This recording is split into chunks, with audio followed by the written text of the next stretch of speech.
Menjelang proses tahapan daftar caleg tetap atau DCT pada 4 November, Bawaslu akan membersihkan seluruh alat peraga kampanye yang dipasang oleh partai politik maupun caleg di jalan raya.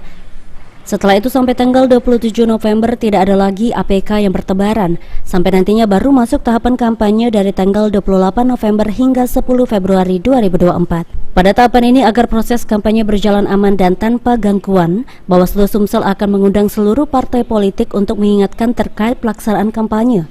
Selain itu disampaikan oleh Ketua Bawaslu Sumsel telah memberikan himbauan dengan mengirimkan surat teguran kepada parpol yang melanggar aturan dalam masa proses sosialisasi ini.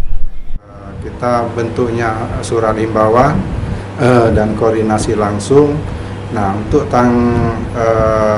tanggal 27 kalau tidak salah itu kita akan mengundang partai politik.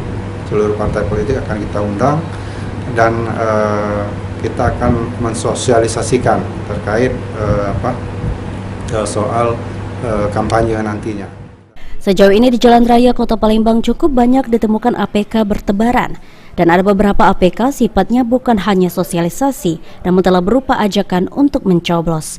Firman Hidayat, PAL TV.